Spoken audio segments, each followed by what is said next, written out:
Lexi Hull, at the end of the game on Indianapolis radio, she spilled the beans. She said, that play didn't go exactly as planned. Wait, what do you mean? Caitlin Clark had a wide open three. Wait, getting her wide open to win the game wasn't exactly as planned? Stephanie White's reaction after Caitlin Clark hit the game-winning shot. Reaction of a coach said, that didn't really go exactly as planned. Picture this. The final buzzer hasn't even finished echoing, and Caitlin Clark just drained a cold-blooded three-pointer to hand the Connecticut Sun a loss they weren't ready for. You'd expect the entire Indiana Fever sideline to be losing their minds. But Stephanie White? She's standing there with the same energy you'd have watching your food get carried to somebody else's table. Stone cold. No fist pump, no fire, no nothing. And that reaction alone, before any of the details even came out, was already telling a story. Because here's where it gets real. After the game, Lexi Hull went on Indianapolis radio and casually dropped something that had people hitting rewind. She basically told the hosts that the final possession didn't play out the way the team had drawn it up in that huddle. Not a minor tweak, not a slight adjustment. She made it sound like what actually unfolded on the court and what was supposed to happen were two completely separate things. And when a player admits that publicly, you have to stop and ask why. Now sit with that for a second. If the designed play wasn't built around getting Caitlin Clark, one of the most lethal shooters in this league right now, a player defense is literally game planned specifically to contain a clean, wide-open look from three to ice the game, then what was the actual call? Because from every angle, that's exactly what went down. Clark got the ball in space, caught clean, elevated, and buried it without a second thought. It looked like a play drawn up for her, but apparently it wasn't. That's what makes Stephanie White's blank stare suddenly start making a whole lot of sense. That wasn't a coach being composed under pressure. That was a coach standing there realizing her players had just gone completely off script during the highest stakes possession of the entire game. And somehow, inexplicably, it worked.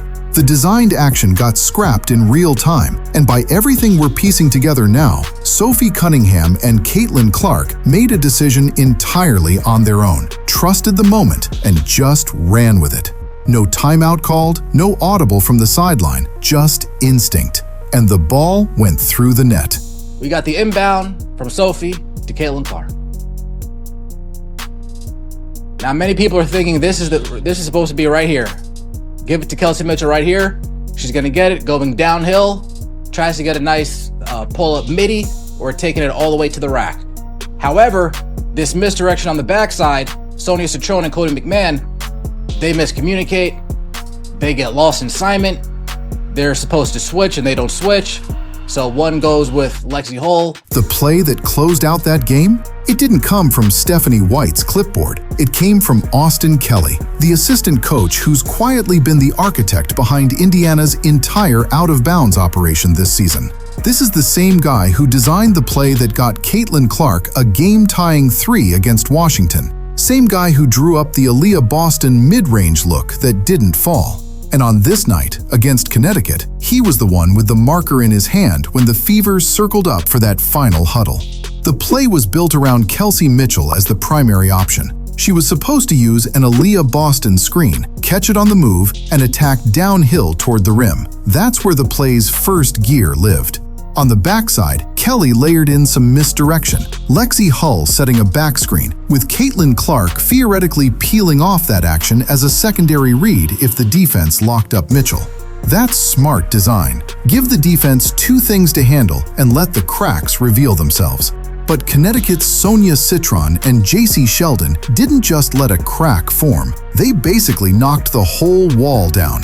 Their assignment on that back screen was a switch. One player stays on Lexi Hull, the other stays glued to Caitlin Clark. Simple, fundamental, the kind of coverage you rep until it's automatic. Except both of them followed Lexi Hull at the same time. in the same direction, leaving Caitlin Clark, the player that opposing coaches lose sleep over, the one defenses literally restructure their entire scheme just to account for, standing completely wide open at the three-point line with the clock bleeding out.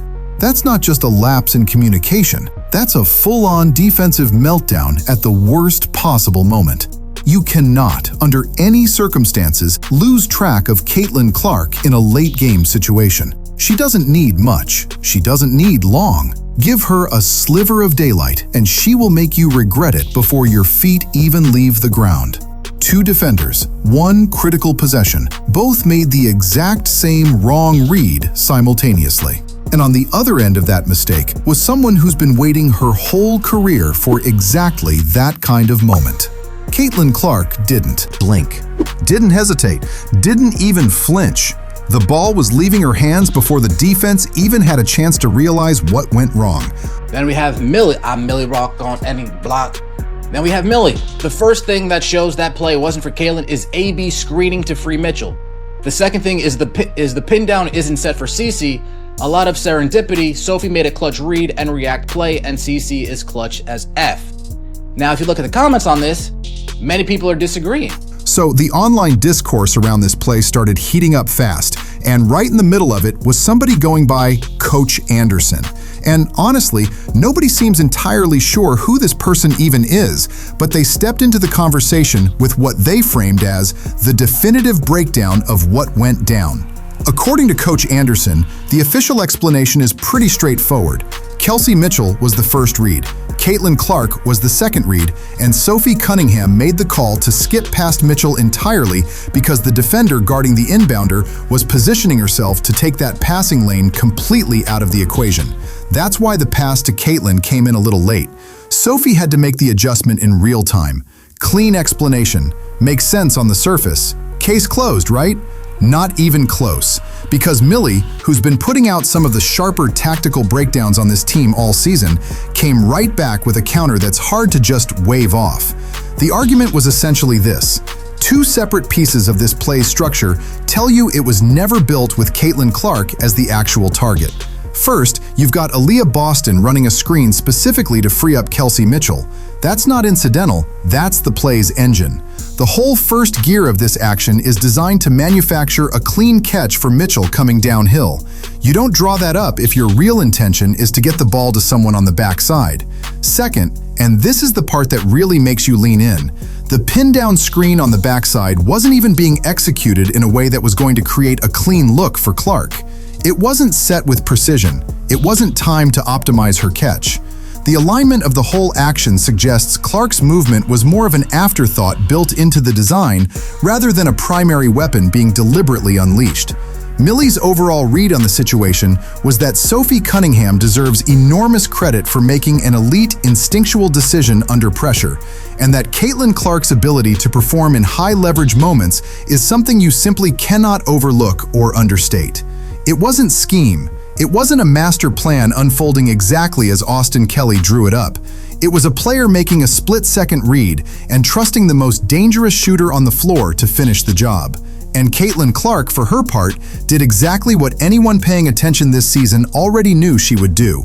She caught it, squared up, and sent the ball through the net without a single moment of hesitation. But here's where the fan base conversation gets genuinely interesting, because the comment sections under every one of these breakdowns look like a divided community that can't even agree on what they just watched. One half of the Fever fan base is fully convinced this was a deliberate misdirection scheme from the start, that the Mitchell action was always the bait, and that getting Clark open on the backside was the real intended outcome all along. In this version of the story, Austin Kelly is a genius playing chess while Connecticut's defense was playing checkers, and everything unfolded exactly according to plan. The other half is just as convinced that Kelsey Mitchell was legitimately supposed to get that ball, that Sophie Cunningham went completely off script when she saw the passing lane close, and that what looked like a brilliant designed play was actually one player's improvised decision colliding with another player's ice-cold execution. And the reason this debate isn't resolving itself is because, depending on which coaching source you believe and which part of the film you're looking at, both takes have something to stand on. What both sides do agree on even if they won't admit it in the same breath, is that without Caitlin Clark on the other end of that pass, none of this matters. The debate only exists because she made it. The story only has a dramatic ending because she was standing in that exact spot, at that exact moment, completely ready. Plan! I'm just putting 2 and 2 together.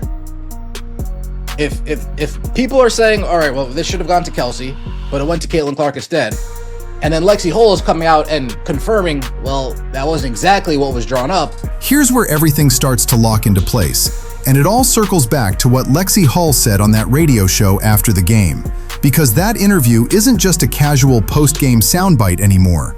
In context with everything else we've been breaking down, it becomes the piece of evidence that kind of ties the whole thing together. Think about the logic here. If this play went exactly as Austin Kelly drew it up, if the entire design was always pointing toward getting Caitlin Clark a wide-open three-pointer at the final buzzer, then why on earth would Lexi Hull get on Indianapolis radio and tell the hosts that it didn't go exactly according to plan? That's not how players talk about plays that worked the way they were supposed to. When something goes right and the result matches the intention, players come out and say exactly that. They credit the coaching staff, they talk about the execution, they celebrate the design. Lexi didn't do any of that. She specifically chose language that created distance between what happened on the floor and what was supposed to happen in that huddle. And here's the thing. She wasn't talking about sloppy execution. She wasn't saying the timing was a half second off, or that somebody's footwork wasn't clean coming off the screen, or that the spacing could have been tighter. Those are the kinds of technical complaints you hear when a play works but not perfectly. What Lexi said was fundamentally different.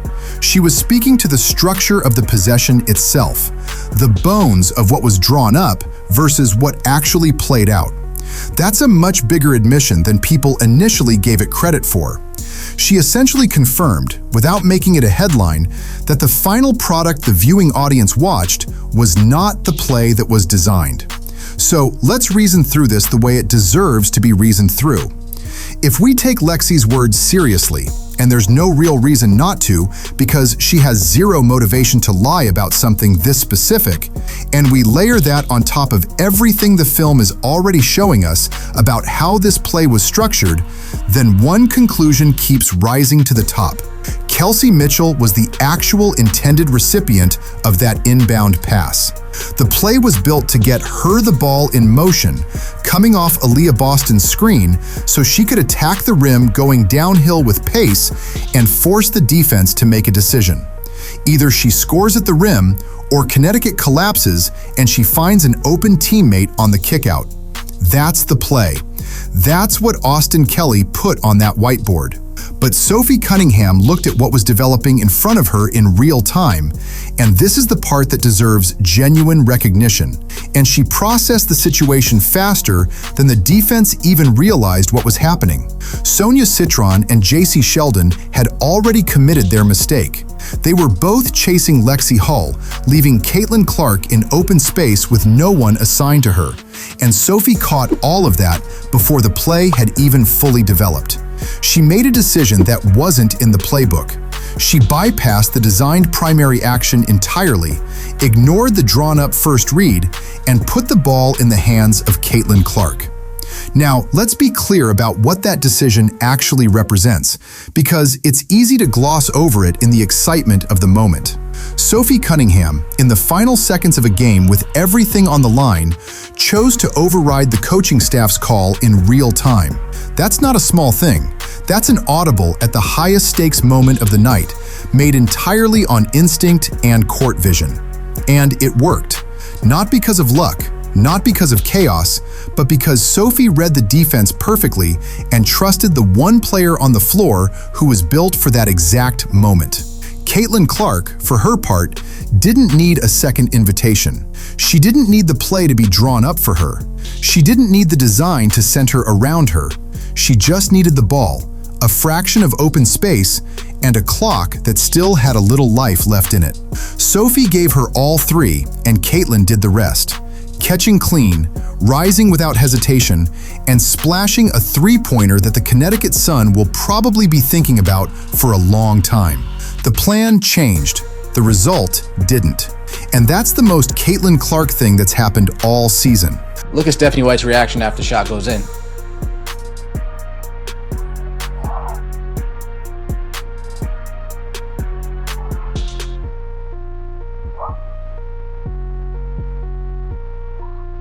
And by reaction, I mean lack of reaction.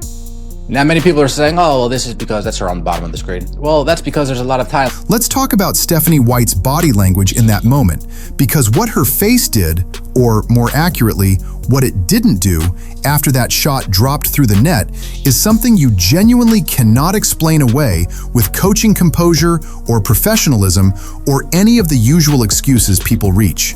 4. The shot goes in. Indiana wins the game. The arena is going absolutely insane. Fans are on their feet. Players are rushing the floor. The energy in that building is the kind that stays with you for weeks. And Stephanie White is standing on the sideline with her arms hanging at her sides, her face completely flat, looking like someone who just watched something happen that she's still trying to process. Not the controlled stillness of a veteran coach keeping her composure in a big moment. Something else. Something that reads more like surprise mixed with complicated feelings that she couldn't quite get to her face in time to mask. And here's the exercise that really exposes everything. Just run it back in your head with a different player making that shot. Picture, Kelsey Mitchell catches that inbound, attacks downhill exactly like the play was drawn up, and either finishes at the rim or, in some alternate version, pulls up and hits a mid-ranger to win it. You genuinely believe Stephanie White stands there with that same empty expression? Come on, she's sprinting down the sideline. She's grabbing the nearest assistant coach by the collar. She's losing her composure in the best possible way because her designed play, her primary option, her system, it all just worked exactly the way she and Austin Kelly drew it up in that huddle. The celebration would have been immediate, instinctive, and completely uncontrollable. Coaches don't hold that back when things go according to plan. That's the whole point of having a plan, so that when it executes, you feel it in your chest. But Caitlin Clark hit it instead, through a blown defensive coverage, off a pass that Sophie Cunningham made by scrapping the designed action entirely, on a possession that, according to Lexi Hull's own post-game admissions, did not unfold the way it was supposed to. And Stephanie White just stood there. The internet, naturally, found humor in it immediately. People joking about the specific kind of face you make when something you didn't authorize somehow works out anyway, and you're too stunned to even be happy about it. Obviously, the more extreme versions of that joke are just people being people online. But underneath the comedy, there's a real and legitimate observation being made. That expression on Stephanie White's face is not what a coach looks like when they're watching their game plan reach its perfect conclusion. That's what a coach looks like when they're recalibrating in real time, accepting an outcome they had no control over, and reminding themselves that a win is still a win, even when it didn't come from the play they called. That alone would be enough to carry this conversation. But then the post-game footage adds another whole layer that people are not letting go of. Watch Caitlin Clark come off that floor. She's locked in with Kelsey Mitchell immediately, and the energy between those two tells you everything. There's a real unspoken communication happening there, a shared acknowledgement between two players who both clearly understand exactly what just went down on that final possession and find genuine joy in it together. The smile Caitlin has in that moment isn't the polished, media-ready expression of someone doing the right thing for the cameras. It's the real one, the kind that comes from the gut when something works out in the most unexpected, chaotic, and ultimately perfect way possible. And then Caitlin walks right past Stephanie White. No extended embrace, no warm exchange, no moment of coach and player basking in something they built together. Whatever interaction does happen between the two of them reads as obligatory at best. The kind of acknowledgement you extend because the situation requires it, not because there's genuine warmth powering it. It's brief, it's surface level, and it's a striking contrast to the authentic joy Caitlin was clearly feeling just seconds earlier with her teammate. It says something about where that relationship currently lives.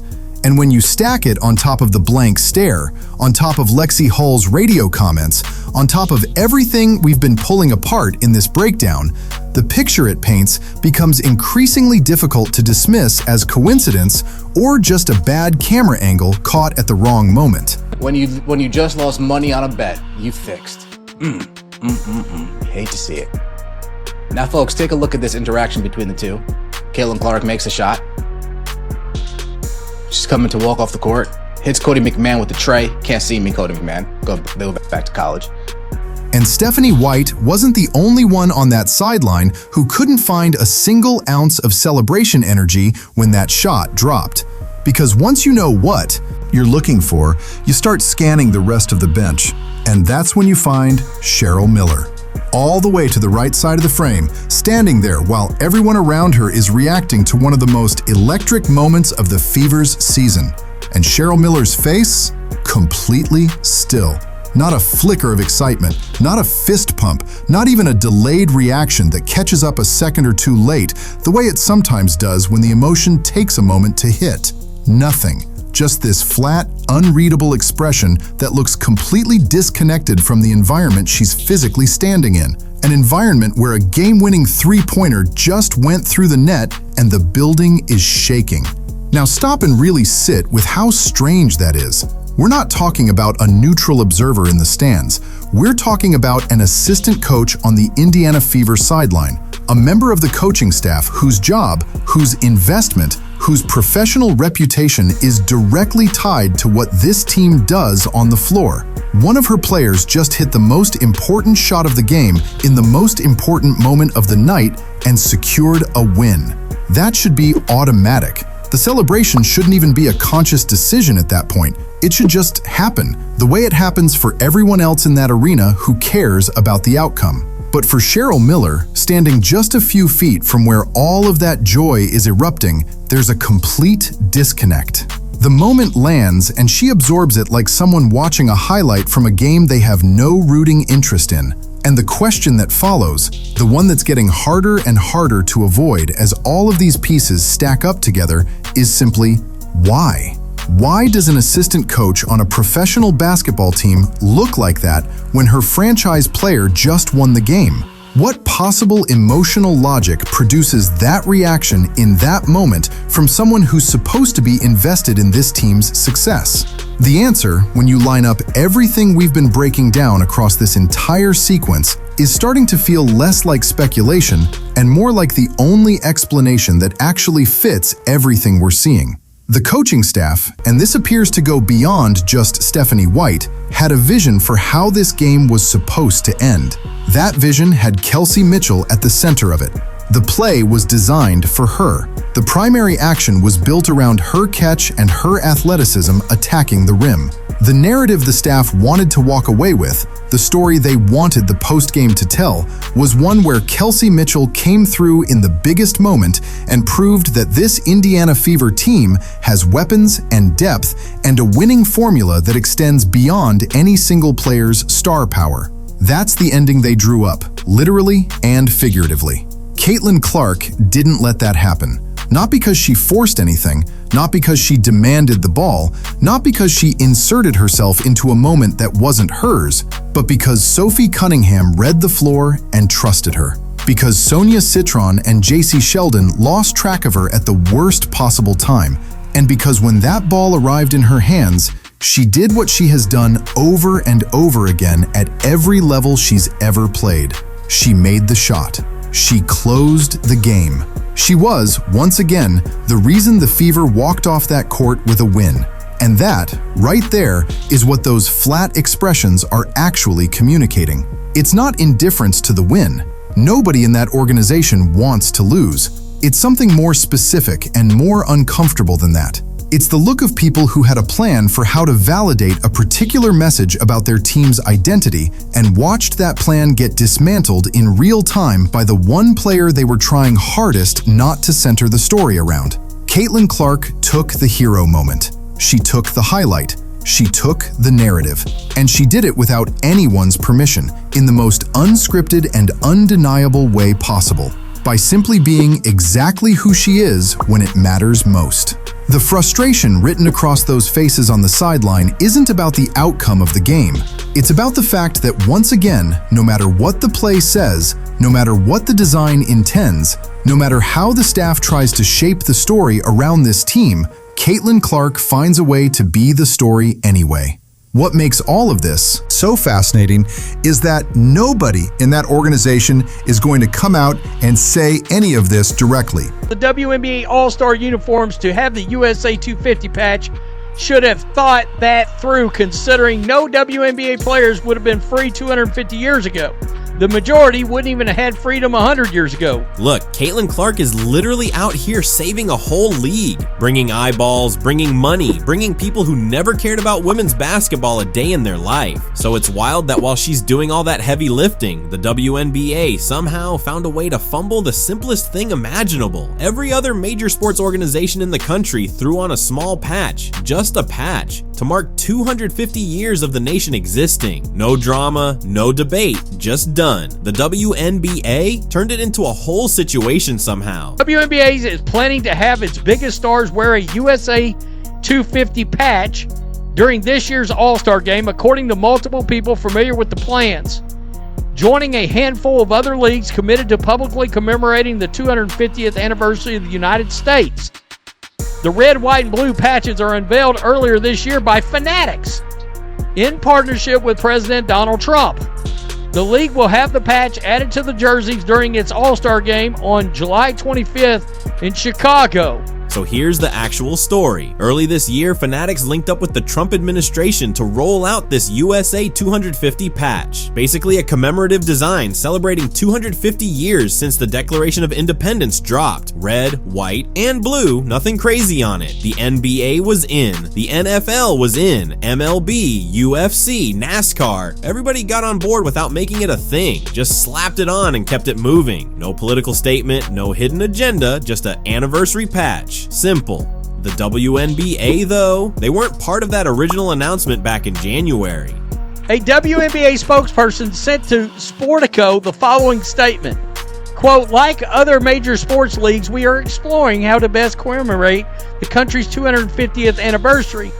Nothing has been finalized." The second word got out about the patch, some WNBA players went straight to social media to air out their grievances. And this is exactly the kind of thing that keeps the league from growing the way it could be. Leading the noise was Indiana Fever reserve Brianna Turner. And look, if that name doesn't ring a bell, that's kind of the point. She's a bench player who doesn't see much floor time, which makes it even wilder that she's out here generating headlines for the wrong reasons instead of letting her game do the talking. Turner hopped on X and posted what might be one of the most historically short-sighted takes of the entire year. She basically said the WNBA All-Star uniform shouldn't have featured the USA 250 patch because of where things stood for people 250 years ago and even 100 years ago. Just sit with that for a second. The idea that a country's entire 250-year journey, or all the growth, all the change, all the progress, somehow doesn't deserve a 2-inch patch on a jersey is a reach that's hard to even follow. And this is the energy the WNBA is out here generating, while Caitlin Clark is literally doing everything she can to bring this league to a new level. The contrast couldn't be more obvious. We are the most elite female athletes. 250 years ago, we would have been brothers or in working all day. Be serious right now. Yes, I know this was probably a financial decision at the end of the day. Turner kept the train rolling though, firing off another post doubling down even harder. She went on about how as elite athletes, they would have had zero freedom 250 years ago, basically using that argument to reject the entire concept of the patch. But here's where it gets really interesting. In the same breath, she turned around and said she already knew this was probably just a money move at the end of the day. She said it herself, she knew it was business. She understood the reality of what it was, and still decided to go full theatrical about it anyway. That kind of self-awareness mixed with that kind of reaction is honestly hard to wrap your head around. And the reason this matters so much goes straight back to Caitlin Clark. Because right now, Clark is the biggest thing happening in women's basketball, arguably in women's sports period. She is the reason casual fans are buying tickets. She is the reason broadcast deals look different. She is the reason little girls are picking up basketballs. The league is riding a genuine wave right now, largely because of what she brings every single time she steps on the floor. So when the public saw these posts circulating, the backlash came quick and it came loud, because people who just discovered this league through Clark don't want to watch it burn its own momentum down over a commemorative patch that every other league in the country put on without a second thought. And that right there is exactly why people are starting to ask a question that nobody really wants to say out loud, but everybody is thinking, how long is Caitlin Clark actually going to put up with this? Because at some point enough is enough, and we might be closer to that point than the WNBA wants to admit. Think about what Clark has done for this league in an incredibly short amount of time. Before she arrived, the WNBA was surviving. It wasn't thriving, it wasn't dominating headlines, it wasn't pulling the kind of numbers that make executives lose sleep trying to figure out how to capitalize. It was just existing. And then Caitlin Clark walked in and flipped the entire table. Attendance, records that had been sitting untouched for years got shattered almost immediately. Television ratings climbed to places the league hadn't seen in over 2 decades. Her jersey became one of the best selling in the entire league overnight. Arenas that used to be half empty on a good night were suddenly sold out weeks in advance, with people on waiting lists just hoping for a chance to get in the door. That is not normal. That does not happen by accident. That is one person carrying an entire ecosystem on her back and somehow making it look effortless. So when you see drama like this patch situation unfolding,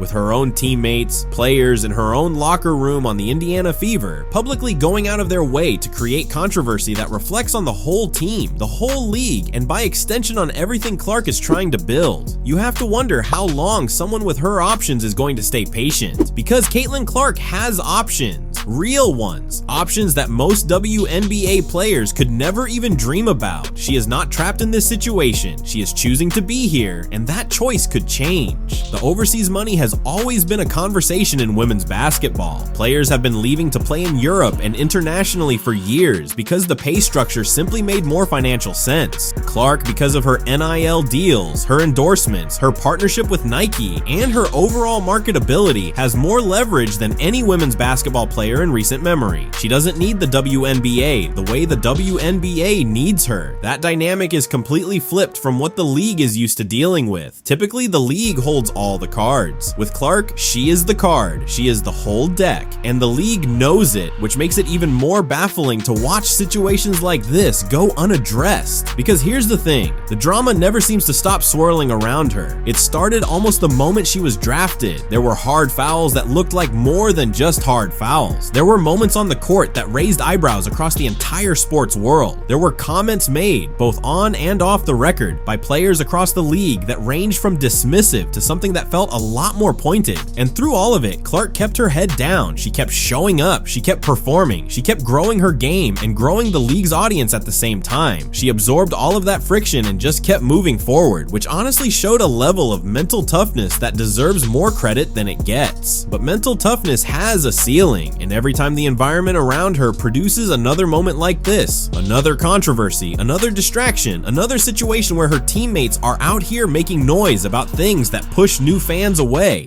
that ceiling gets a little lower. The people who came to women's basketball because of Caitlin Clark are not the same people who were already there. They don't have years of loyalty built up to the league. They came for her specifically. They follow her specifically, and if she ever decided to step away, whether that means leaving the Fever for a different situation, taking her talents overseas for a season, or stepping back from the WNBA altogether to focus on other ventures, those fans follow her out the door. Every single one of them. The Indiana Fever specifically needs to be paying very close attention to what the environment around their franchise looks like right now. Clark is the reason that franchise matters on a national scale at this moment in time. She is the reason their games are broadcast on networks that weren't looking at them before. She is the reason kids in Indiana and across the entire country are wearing Fever gear. You do not let that environment get so toxic, so distracted, so consistently caught up in off-court nonsense that the person making all of that possible starts to quietly weigh her option.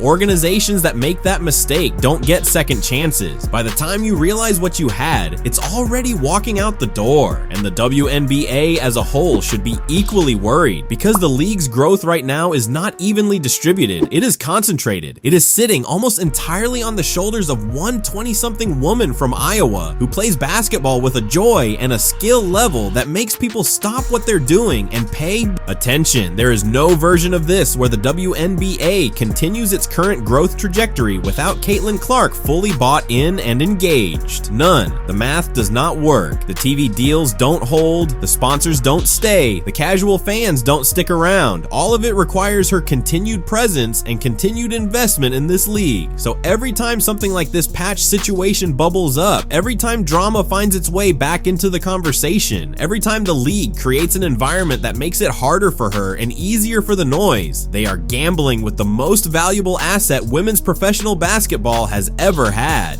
And the wildest part is it doesn't have to be this way. Clark has never asked for anything except to play basketball at the highest level and compete. That's it. That's all she's ever brought to the table. And somehow that keeps getting complicated by everything happening around her. The WNBA is at a crossroads right now, whether it wants to admit it or not. It can get out of its own way, protect its momentum, and build something real around the generational talent it lucked into having. Or it can keep letting the outside noise, the internal drama, and the self-inflicted controversies chip away at the foundation until one day Caitlin Clark decides her piece is worth more than the chaos, and she finds somewhere else to be great. That day might be further away than people think, but it might also be a lot closer than the league is comfortable with, and by the time they feel it, it'll already be too late. A player or coach or whatever, I want to see, hear, and feel that culture. And so I think about sometimes culture is kind of like you have to plant it, you have to grow it, and you have to maintain it. And it's a little bit like a garden, you know. Sometimes you have to weed it.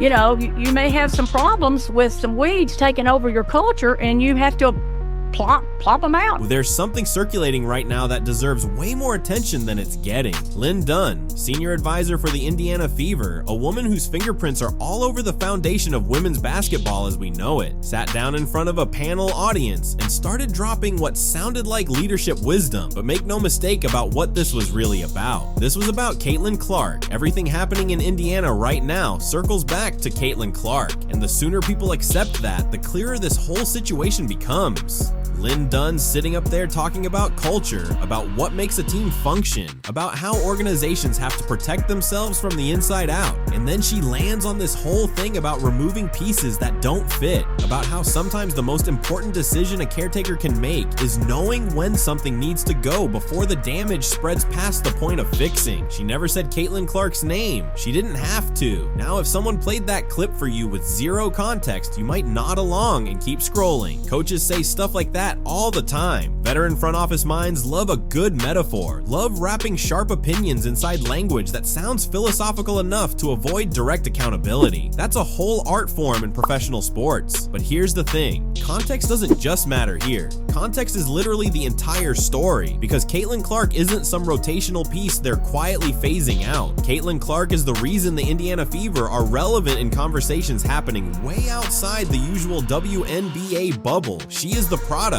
She is the draw. She is the reason cameras show up, the reason opposing arenas sell out when Indiana comes to town, the reason this franchise went from an afterthought to a talking point overnight. So when Lynn Dunn starts philosophizing about removal on a public panel, the only person that framing could possibly apply to at this scale is Caitlin Clark.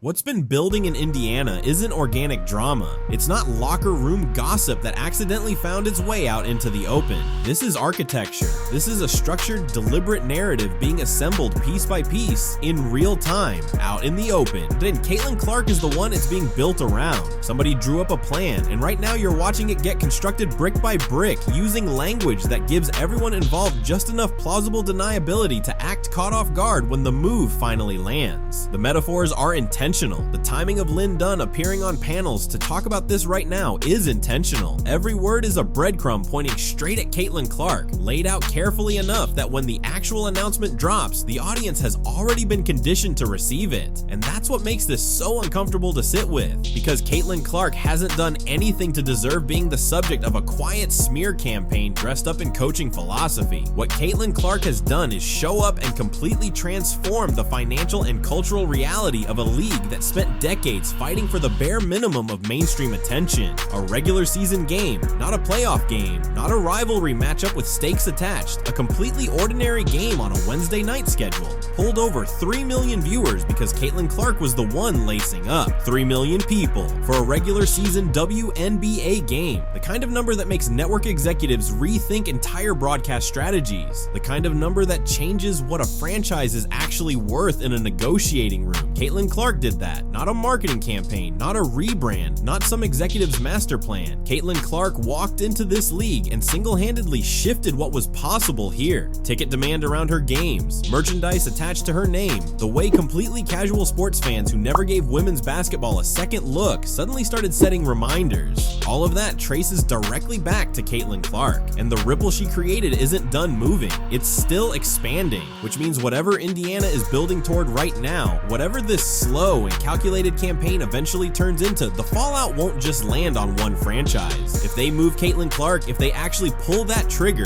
the entire league feels it. Every front office, every broadcast deal, every conversation about where the WNBA goes from here, all of it gets complicated the moment Caitlin Clark isn't where the audience expects her to be. Cut a player because they don't fit into your culture that you've created, and it all goes back to behavior. It all goes back to behavior. The toughest thing is when you got to trade a player, cut a player, and it all goes back to behavior. What did Dan Dockich say about Caitlin Clark? Oh, she's a DICK. Stop being a DICK. That is what he had to say. He was talking about beyond. Pay close attention to the specific language Lynn Dunn chose to use up on that panel, because word choice at this level is never accidental. She didn't talk about performance. She didn't talk about production. She didn't stand up there and make a case about statistics being the problem. She made it about behavior, about culture fit, about the idea that a player can be doing everything right on the court and still be the wrong person for the room. And that framing is doing a lot of heavy lifting right now because it conveniently sidesteps everything Caitlin Clark actually accomplished last season. The 19 points per game, the 8 assists per game as a rookie in a league full of veterans who've been running these systems for years. None of that gets addressed. None of that gets challenged because it can't be. The numbers are untouchable. So instead, the conversation gets steered somewhere the numbers can't follow. It gets steered toward behavior, toward culture, toward the kinds of accusations that are specifically designed to be impossible to disprove. And then, 3 days before Lynn Dunn even sat down on that panel, Dan Dockich went on a podcast and started going in on Caitlin Clark. Not her shooting percentage, not her defensive positioning, her personality. He called her difficult, said she's a problem in that locker room, went after the way she interacts with referees, the way she carries herself, questioned her shot selection as if that was somehow a character flaw rather than a basketball decision that every elite scorer in the history of the sport has had argued about them at some point. He even reached for a word, starting with the letter D, and it wasn't difficult. That was specifically chosen to undercut her in a way that had nothing to do with basketball. Nothing. That was personal. That was deliberate, and that was the first brick in the wall. Now think about the timing of that. Really sit with it. Dan Dockich goes on a podcast and takes shots at Caitlin Clark's character. 3 days later, Lynn Dunn, the senior advisor of the franchise Caitlin Clark plays for, is on a public panel talking about how sometimes you have to let a player go because they don't fit the culture, and it comes down to behavior, not ability, behavior. You want to tell me those two things happening in the same week, aimed at the same person, using the exact same framing, is a coincidence? That's not a coincidence. That's a rollout. That's two parts of the same message being delivered through two different messengers so that neither one of them has to carry the full weight of what's actually being said. This is what a coordinated narrative looks like when it's still in the early stages. They're not ready to make the move yet, so instead they're running the pre-campaign, softening the audience, getting people used to the idea that maybe, just maybe, Caitlin Clark is the problem.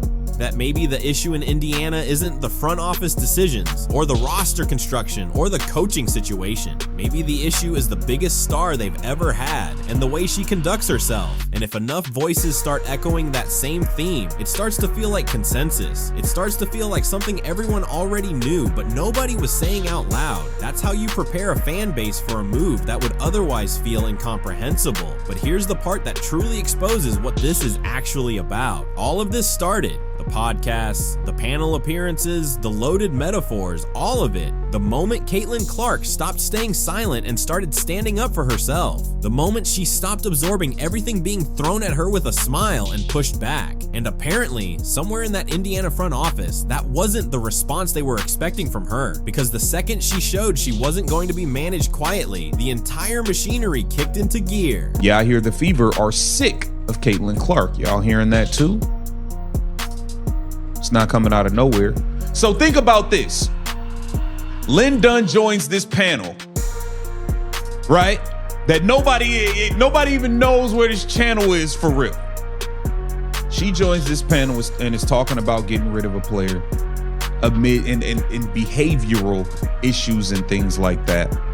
The Indiana Fever aren't built for Caitlin. And then it got louder, because it wasn't just Lynn Dunn on a panel and Dan DeKeach on a podcast anymore. The circle started expanding, and that expansion is exactly what tells you this thing has real organizational backing behind it. Michael Thompson, NBA champion, father of Klay Thompson, a man whose entire professional footprint lives inside the men's game, jumped on his radio show and started talking about Caitlin Clark and the Indiana Fever. Not because someone asked him to break down her pick and roll execution. Not because someone pitched him a segment about rookie development in the WNBA. He came with it unprompted, and he came with specifics. Said he's hearing from multiple people inside that organization that the Fever are done, not frustrated, not in a rough patch, done. That the relationship between Caitlin Clark and that front office has deteriorated past the point where anyone inside believes it can be repaired. That Stephanie White's system and the way Caitlin Clark plays basketball are fundamentally incompatible, and that Indiana has already started thinking about what life looks like on the other side of that. Now let's slow down on who Michael Thompson is in this context, because that part matters just as much as what he actually said.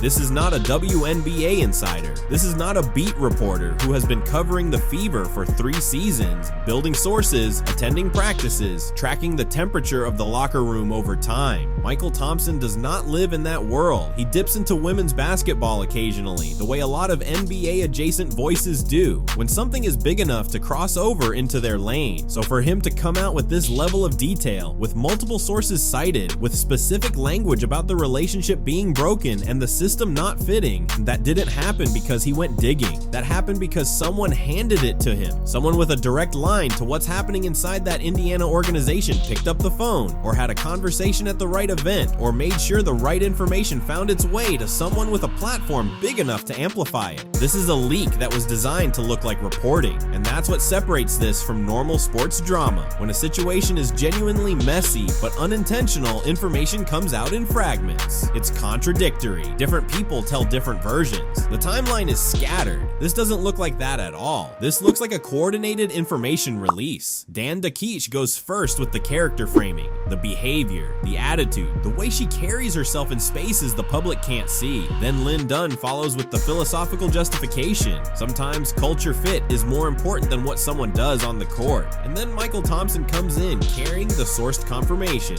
Multiple people inside the building. The relationship is broken. They want out. That is a 3-part message: introduction, context, confirmation, delivered across different platforms, through different voices, spaced out just enough to feel organic while actually functioning like a press release. And here's the part that should genuinely disturb anyone paying attention. This entire infrastructure is being built specifically to make trading Caitlin Clark feel survivable to the public, because the people running this know exactly what they're sitting on. They know that Caitlin Clark isn't just a good basketball player who draws a solid crowd. She is the single most transformative figure this league has seen in a generation. They know what the numbers look like. They know what the arenas look like when she walks into them. They know what their own franchise looked like before she got there versus what it looks like now. So they also know that if they move her without any groundwork laid, the backlash doesn't just come from fans online. It It comes from sponsors, it comes from broadcast partners, it comes from the league office, it comes from every corner of the sports world that has been pointing at Caitlin Clark as proof that the WNBA's moment has finally arrived. The only way to survive that reaction is to get ahead of it, to spend weeks building a story where Indiana tried everything, gave it every chance, but ultimately the culture just wasn't salvageable, to make it sound like they had no other option. That's what all of this is. It's not tea, it's not drama, it's damage control being written in advance, and Caitlin Clark is the one being set up to take the blame for a decision that was made in a conference room without her. I don't think this is a coincidence that you got Michael Thompson saying what he's saying, you got Lynn Dunn saying what she's saying, you got Corey Close, who might be done and tired of the college recruiting in NIL.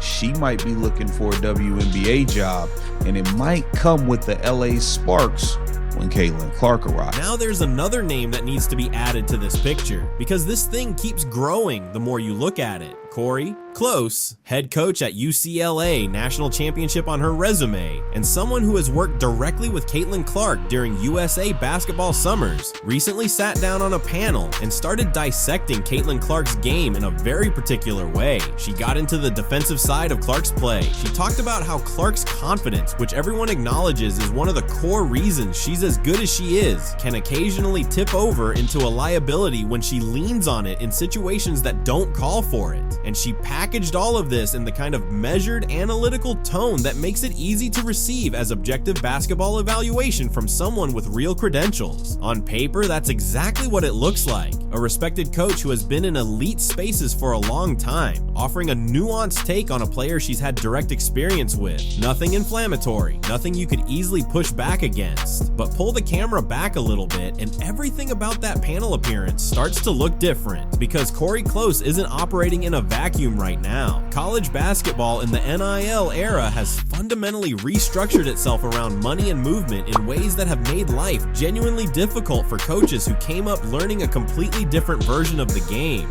The recruiting landscape has shifted so dramatically that coaches who built their entire identity around development, around long-term relationships, around the traditional model of building a program from the ground up, a lot of them are quietly looking around and wondering whether the college game still fits them the way it used to. And the word that's been floating around people close to Corey Close is that she might be one of those coaches, that the WNBA, with its different structure and its professional environment, might be exactly the kind of space she's been eyeing, which means that panel appearance, that careful and credentialed breakdown of Caitlin Clark's tendencies and limitations, wasn't just analysis, it was positioning. And here's where Caitlin Clark becomes the center of this specific chess move too, because if Indiana actually follows through on what every piece of this campaign has been pointing toward, the conversation about where Caitlin Clark lands next isn't complicated. The Los Angeles Sparks make too much sense to ignore. The cap flexibility is there, the draft assets are there. The desperation for relevance in the second largest media market in the country is absolutely there. The Sparks have been invisible in the broader sports conversation for years now, and every executive in that building knows it. Caitlin Clark arriving in Los Angeles doesn't just fix that, it fixes it immediately, completely, and with the kind of national attention that no rebuild strategy or draft lottery hope could ever manufacture.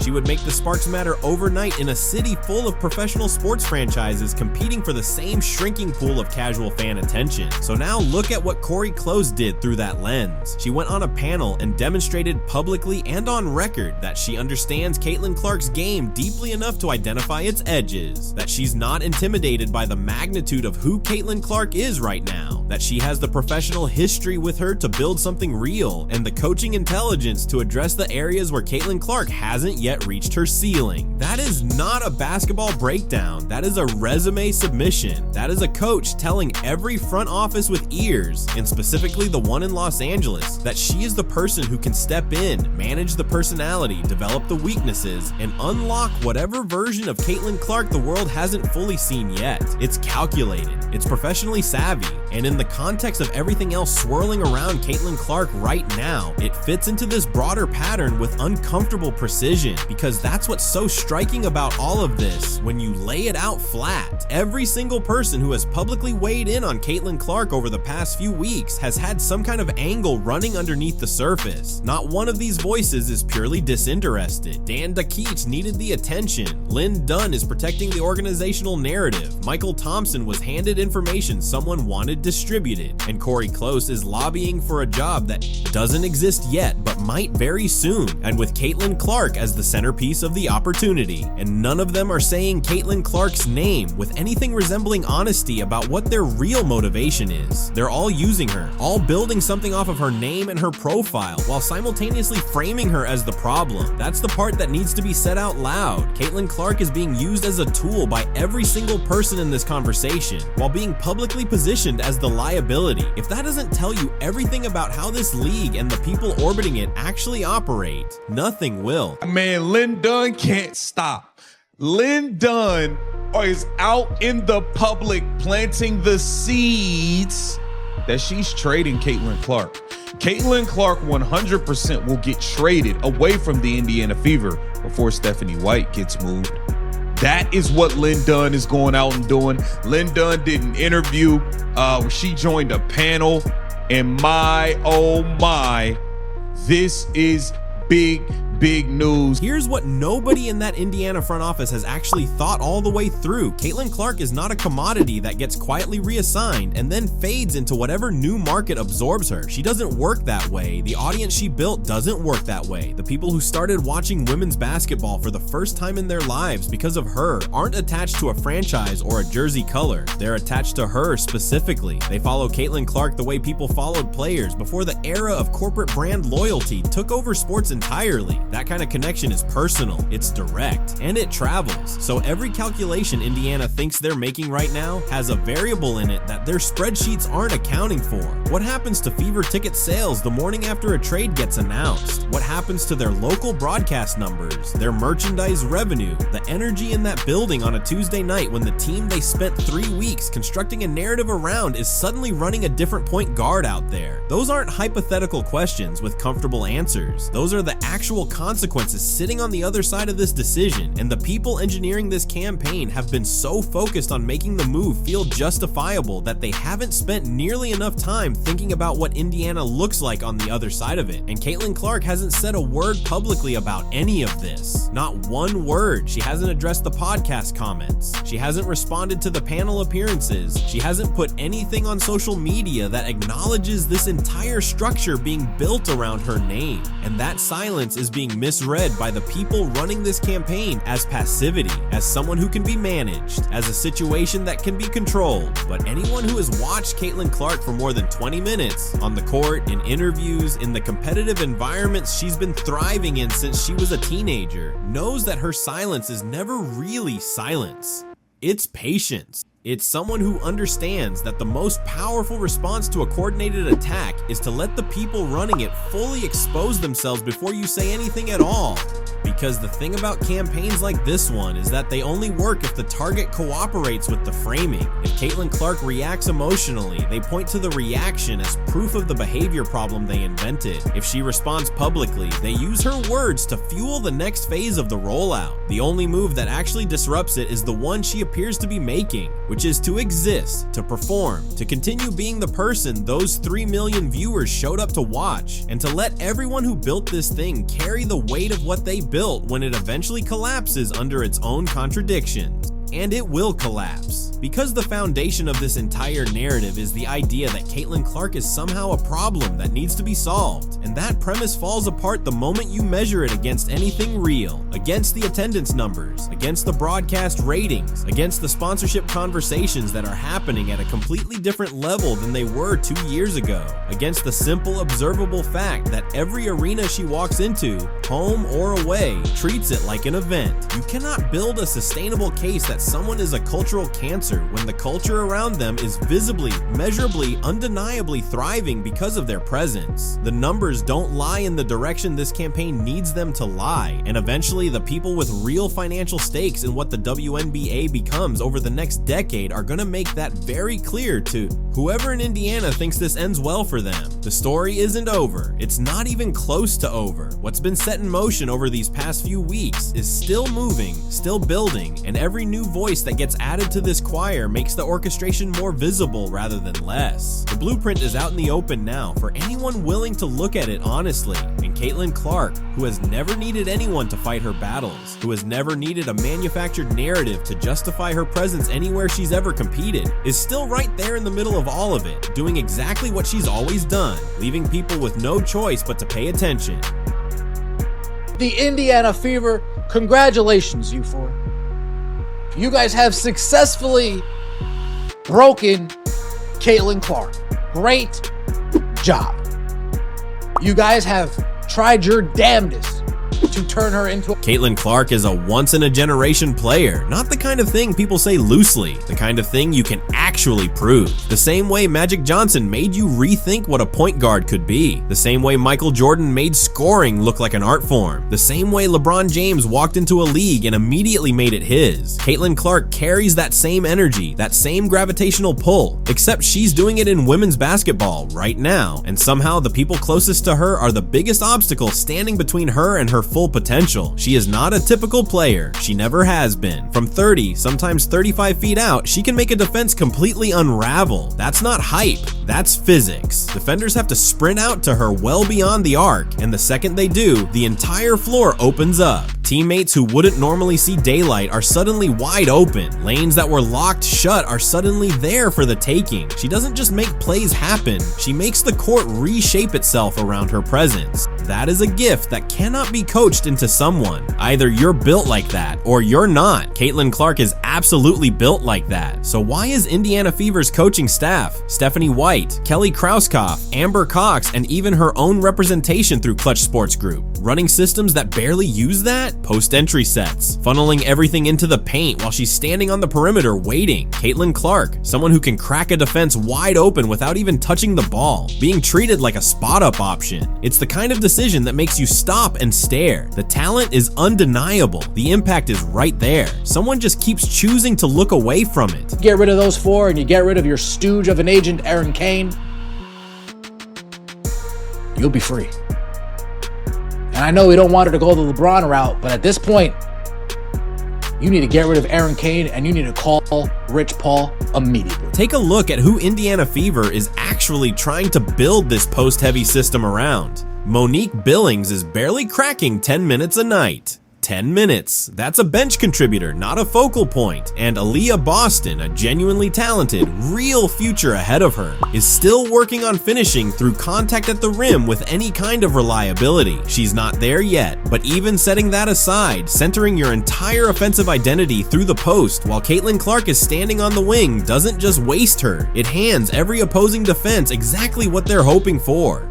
A blueprint to eliminate her without ever having to guard her. That's not a game plan, that's a gift wrapped up in a clipboard, and the post sets are only the beginning, because the rotation decisions, that's where this whole thing starts to unravel completely. 6.5 minutes, that's how long Caitlin Clark gets before she's being waved to the bench in the first quarter. 6.5 minutes. She's barely settled in, barely started reading how the defense is playing her, barely started doing the things that make her impossible to stop, and she's already sitting down. The results spoke for themselves. Portland went on a 13-2 run the second she came off the floor. The game flipped on a single substitution, and Stephanie White's response to that wasn't urgency, wasn't any kind of honest reassessment. It was an explanation that didn't hold up under the slightest scrutiny. The reasoning offered was that Aaliyah Boston is working under a minutes restriction, which is fair, that's a real situation, but then that same restriction was used to justify pulling Caitlin Clark at the exact same time. Two completely different players, two completely different circumstances, packaged together like they're the same conversation. They are not even in the same category. Here's what people don't always think about when Caitlin Clark sits down. You're not just losing her points, you're losing the entire force field she creates. Defenses that were scrambling, doubling, rotating, overextending, they breathe, they set up, they get organized. The spacing that was pulling everything apart collapses the moment she's not out there. And when she checks back in, in, she's not stepping into a rhythm that was maintained in her absence. She's stepping into a defense that has had time to reset, anchor in, and is no longer stressed by the threat she carries. That's not development. That's not rotation management. That's putting your best weapon down at the worst possible time and calling it strategy. Then came the Golden State explanation, and this one really lays it bare. Stephanie White said the substitution in that road game came down to not wanting Raven Johnson on the floor in a hostile environment without another ball handler beside her. Read that slowly. Caitlin Clark's floor time in a nationally televised road game was cut because the coaching staff was worried about a role player's comfort level in a loud arena. That was the reasoning. That was what they offered. But the deeper problem isn't even the one bad decision. It's what that reasoning reveals about how this organization thinks. They are choosing protection over everything else, and protection is exactly the wrong instinct when you're trying to build something real around a player like Caitlin Clark. The greats were never handled with that kind of caution. Magic Johnson, Michael Jordan, LeBron James, they got thrown directly into the fire. Hostile crowds, elite defenses, high-stakes moments before they were ready. That pressure didn't break them, it built them. It sharpened them into exactly what they became. Keeping Caitlin Clark comfortable is not developing her, it's delaying her. It quietly signals that the organization doesn't fully believe she can handle what's coming. And what's coming? The playoff floors, the championship pressure, the arenas that will be louder and meaner than anything she's faced. Will not slow down and wait for Indiana Fever to decide she's prepared. The game doesn't work like that. Now think about what all of this is doing to her mentally. Caitlin Clark is the most recognized player in this sport right now. She moved the needle on women's basketball in ways that hadn't happened before. She walked into her professional career carrying that weight, that expectation, that responsibility, and every single time she starts to find her groove, starts to feel the game open up the way it does when she's at her best, she gets pulled. Not for any reason that makes real sense. Not for anything documented, just because that's apparently how the staff wants to do it. That kind of unpredictability gets into a player's head. Elite athletes survive on instinct and freedom. The moment a player starts wondering whether she's about to get yanked, she stops reacting and starts hesitating. She starts thinking through every decision instead of just making it. And for Caitlin Clark specifically, whose entire game runs on split-second reads, on improvisation, on the kind of instinctive creativity you cannot manufacture, hesitation is devastating. And then the coaching staff started making comments publicly suggesting Indiana Fever moves better and faster when Caitlin Clark isn't the one running things. In a closed film session, that's a coaching note. Said in front of cameras and reporters, that's a public statement of no confidence. It tells her teammates how to see her. It tells the media how to frame her. It tells every opposing coaching staff exactly where the crack in the relationship is. That kind of messaging doesn't stay in a press conference. It spreads. There are also reports that the team's sports psychologist has been pulled into conversations around getting Caitlin Clark to embrace her current situation with less resistance. Sit with that for a moment. The psychological resources inside that building aren't being used to empower her, to fuel her competitive drive, to help her demand the right environment for her talent. They're apparently being used to smooth over her frustration with a diminished role. That's not development, that's management. And it is exactly the wrong approach for a player who needs her fire burning at full intensity. Every transformative athlete needs people around them who understand the assignment, not just coaches and trainers, advocates, people who know exactly how much power their client holds and aren't afraid to pull it out when the moment calls for it. People who know that when you represent someone like Caitlin Clark, silence is not neutral. Silence is always a loss.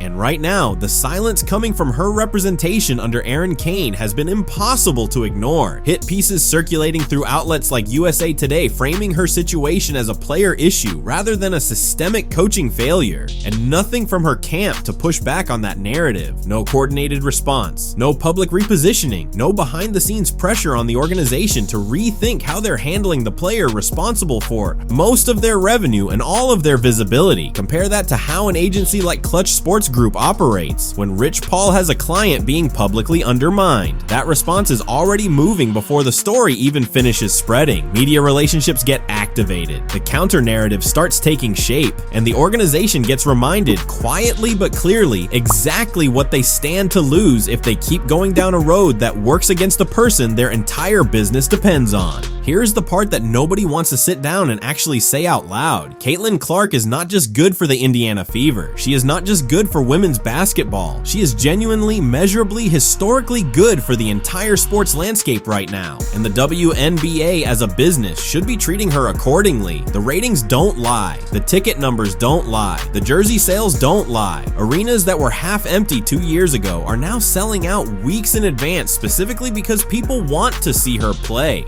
Specifically her. Not a team, not a concept. Her. And that matters because the WNBA has been fighting for mainstream legitimacy for over 2 decades. They have been fighting for broadcast deals, for coverage, for the kind of cultural footprint that other leagues take for granted. And then Caitlin Clark walks through the door and hands them all of it almost overnight. NBC picked up games. CBS picked up games. USA Network expanded coverage. Viewership numbers that the league had never seen before suddenly became the baseline conversation. She didn't just grow the audience, she created a completely new one. People who had never watched a WNBA game in their life started tuning in because of her. That is not something you manufacture with a marketing campaign. That is something that happens once, maybe twice in the history of a league if they're lucky. So the question that keeps coming back around is why, with all of that on the table, the infrastructure around her seems so committed to making things harder than they need to be, because the WNBA itself has a stake in this. This isn't just Indiana Fever's problem to figure out. When Caitlin Clark is being misused, underutilized, or publicly undermined, the ripple effect goes well beyond one franchise. It touches the entire league's momentum. It slows something down that took years of grinding just to get started. And Caitlin Clark herself, this is the thing that gets lost in all the noise around the politics and the rotations and the front office decisions. She has handled all of this with a level of composure that is genuinely remarkable. She shows up every single game, every single practice, every single media availability. She doesn't blow up press conferences. She doesn't throw teammates under the bus. She doesn't go on social media and air grievances publicly. She just keeps going, keeps shooting, keeps facilitating, keeps doing the work, even when the system she's operating inside of isn't doing the work for her. That kind of professionalism under that kind of pressure at this stage of her career says everything about the kind of competitor she actually is. But here is the reality, and this is the part that should make everyone paying attention genuinely uncomfortable. Composure has limits, patience has limits, and the window where a player is at her most hungry, most driven, most locked in and ready to take over is not infinite. These are the years that define careers. The early seasons are where habits get built, where identities get established, where a player figures out exactly what kind of force she's gonna be at the highest level. And right now, instead of those years being spent in a system that pushes her to her absolute ceiling, they are being spent navigating internal friction, unexplained substitution patterns, and an organizational philosophy that seems almost allergic to fully unleashing what it actually has. The WNBA cannot afford for that window to get wasted. Not now. Not when the momentum is this real and this rare. Because the truth is that stars like Caitlin Clark do not come around on a schedule. You do not get to place an order for the next one. She arrived at a specific moment in a specific cultural climate, carrying a specific kind of energy that connected with people in a way that goes beyond basketball. That combination is not repeatable on demand. And every game that goes by where she is not operating at full capacity, every rotation decision that chips away at her rhythm, every public comment that quietly works against her credibility. All of it is time that does not come back. What she is capable of when everything is actually working, when the offense is built around her range, when the system trusts her reads, when she's got real minutes and real freedom to operate, is something that this league has not seen before. Not at this scale, not with this kind of reach into the broader sports conversation and the people who understand what's actually at stake here, not just for Indiana, but for the entire league, need to be asking much louder questions about whether the current setup is built to let that happen, because right now it isn't. And the longer that stays true, the more of something genuinely historic gets left on the table.